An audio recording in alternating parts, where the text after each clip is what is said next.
Hello everyone and welcome back to my YouTube channel. If you're new here, my name is SkingloNafro or Keisha, which is my real name. Now, I wanted to talk about the whole situation that went down in Washington DC yesterday, and it's quite a lot, but I'm not going to make this video too long.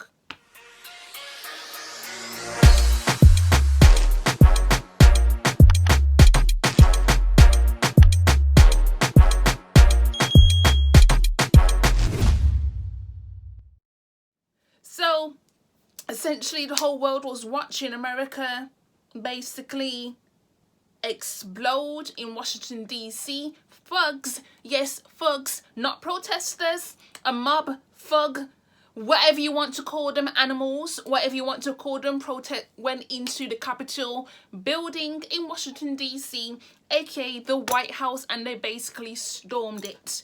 And when I say stormed, I mean stormed. It was literally a madness. People were climbing over walls. People were going up the stairs. And look, let me just include the video so you can watch it, because I can't explain it that well, but the video was mad.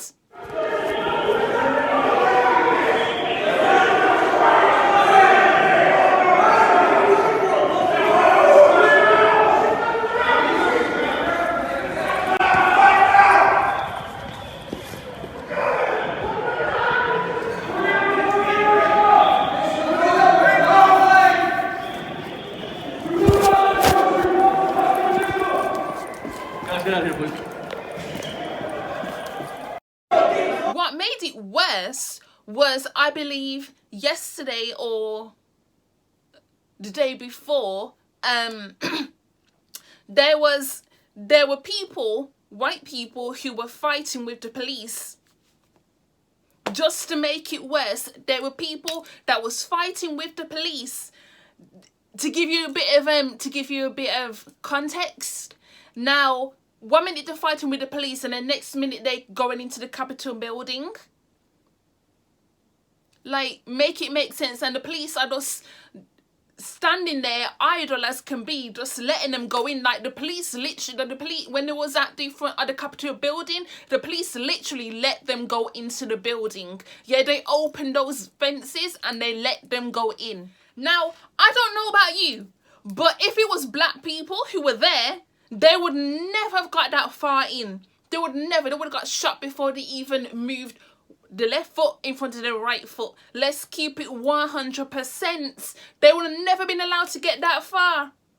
But yet white people, as per usual, showcasing their wonderful thing called privilege and being allowed to do what they do best, which is cause a ruckus.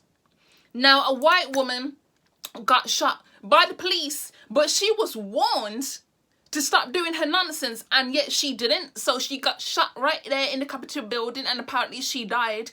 And now there's people on Twitter who are hashtagging say her name for this white woman when it was her frigging fault in the first place. Who did tell you to leave out your house to go to storm the Capitol building, break so many laws. You would have still been alive. Now, I know it sounds quite harsh, but honestly, I don't care, because look how many black people have been murdered, not just last year in America, but over the years. And I'm supposed to feel sorry for a white woman who got shot by the police because she didn't do what she was supposed to be doing. You see, like, how bad it is for black people, whether we do what we are supposed to do or whether we don't, we still get shot. Take, for example, Breonna Taylor. Was she not shot? Was she not shot in her own bed? Look at George Floyd. He didn't do nothing wrong, and was a police officer not kneeling on his neck? It's one rule for black people and it's another rule for white people.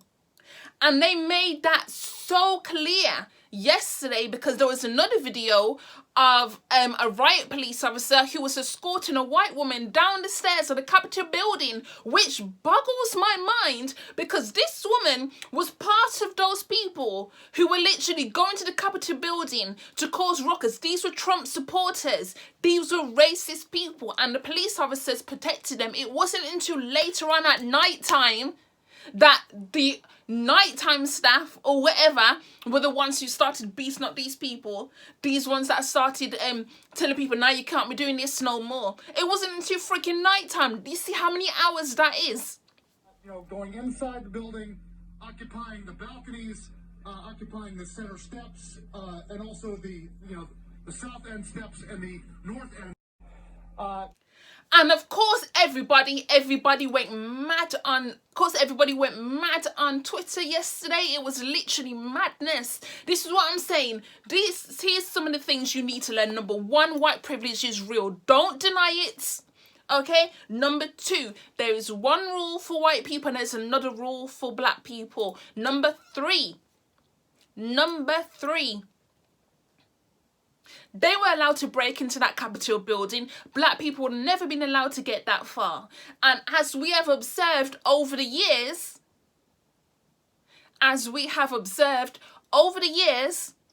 black people always get the short end of the stick. Number four, racists get away with literal murder. Yep, they do. Don't deny it. You know it's true. And number five.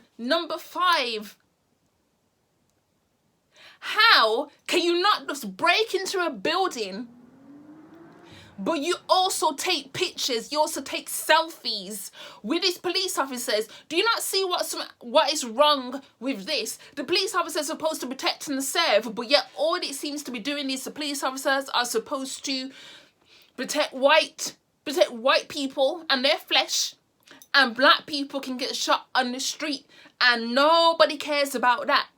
I'm talking literally nobody cares about that. It's all about them. It's all about white people, them all related, them all family. Let's keep it 100. We know in America that the police officers started from the slave catchers back in slavery days. And now look, they've evolved from the slave catchers to the KKK and now the police officers.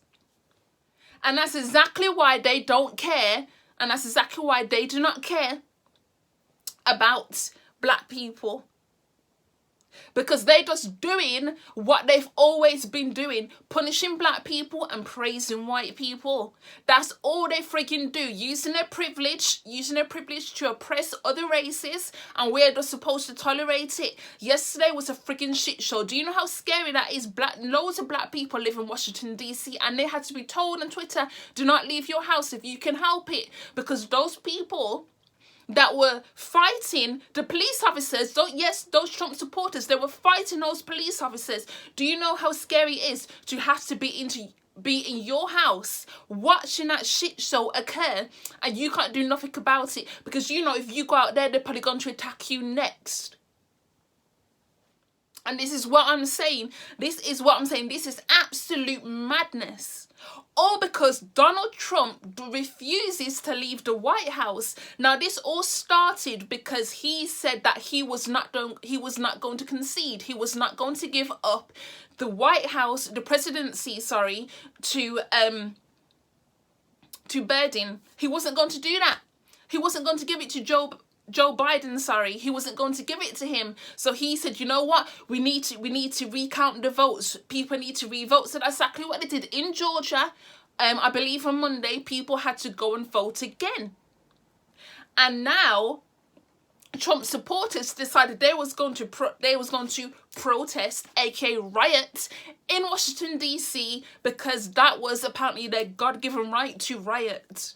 All because this man refuses to concede. That shit show happened yesterday. But to be quite honest, I believe that civil war has been coming for a very long time because people are tired. They are literally tired. But you know what? As much as it's a civil war, race war, whatever, because that racist bigot refuses to come out of the White House, as much as I can say that, I can also say I'm glad that black people did not come out of their house and go down there. Because I know there were some people on Twitter who was saying that, can people tag activists underneath this post? No, I'm glad that nobody was tagged underneath that post. Do you know how dangerous that is? If you're really about that life, you would know full well that you don't tag activists under that kind of post, because the police officers have their own Twitter accounts and they watch that shit. Do you know how many activists have died, have been murdered? Do you know how many activists have gone missing after being vocal on Twitter and after attending these protests? Actual protests, not that riot fuckery that we saw yesterday, but actual protests, and they've gone missing. And you wanted people to tag activists underneath that post, which would expose them to danger. It is absolute madness. I am so glad that people had common sense and that they did not tag people underneath that post. I was like, thank you, Jesus. Don't tag the people underneath that post. It's stupid. Okay? You do a generic post saying we're going to go to such and such place and that's it. No names needs to be mentioned. All you need to do is put the location and the time. That is it, and what you were going there for. You don't need to do much more than that. That is how you are being an activist. That's what you do. You don't put people in danger that don't need to be in danger. Literally yesterday, watching it, I was just thinking watching that madness that happened yesterday, I was just thinking to myself, I am so glad that black people chose to stay at home. I know I said it already, but let me reiterate. I am so glad that black people chose to stay at home, because if you didn't have no business being there, you didn't need to be there. Excuse me. And the black people who were there, who was marching along with those Trump supporters, carry your cunt. You had no business being there. I don't care if you're a Trump supporter. You had no business being there. And then those people who were trying to blame it on Black Lives Matter, there was no Black Lives Matter people there because they have common sense. Why would they attend a pro-Trump rally when you are storming into the Capitol building and you don't think that they will be the ones who would get arrested? You don't think they will be the ones who would get arrested? But yet,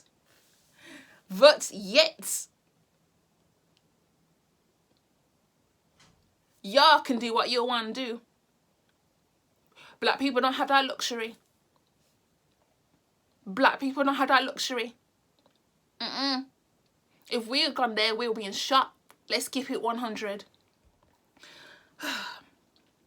So I don't want to make this video too long. However, I also wanted to mention that Donald Trump was also tweeting, and he did like a little video that he posted. He did a little video that he posted on Twitter, and Twitter, you know, was upon him scunt hole.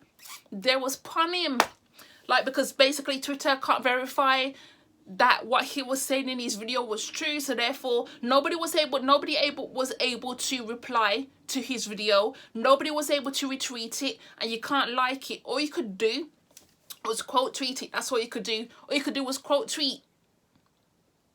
You can't do anything else. Like, when I say Twitter was upon him scunt hole, I mean Twitter was upon him scunt hole. It's about time this man concedes. Just let it go, because you've lost. You've lost. I'm sorry, sir, you've lost. I'm not really sorry, but you know, I have to be polite sometimes. But honestly, get a grip. Get a grip, just leave. Like, I mean, at this point it's kind of like we're trading in a racist for an alleged pervert. So it's kind of like, who did you even vote for? But I just want to see Donald Trump out. I just want to see Donald Trump out of the White House, but I honestly don't know what's going to happen after he's left, because I just feel like this is just going to escalate into something more, and I feel like it's coming. It was becoming all last year from when those protests happened after George Floyd and Breonna Taylor and everybody else who passed away, who was murdered by the police. So I just think at this point in time, it's kind of like, what else is going to come? Because it's scary times. It really is scary times. I'm not even talking about the pandemic. Even before this pandemic, it was just like madness. So that is the end of this video. I just wanted to briefly talk about the whole situation, because it needed to be spoke about. You can't deny, you can't see that. Like, how can I call myself a YouTuber and not talk about this situation when it was literally everywhere? And it was mad to see. And I just, wow. I don't even know what to say anymore. I honestly don't know what to say anymore. And before British people start talking, we can't say any better, because America's a laughing stock and so is Britain. Let's keep it 100. So is Britain. So that's it. All right, I gone.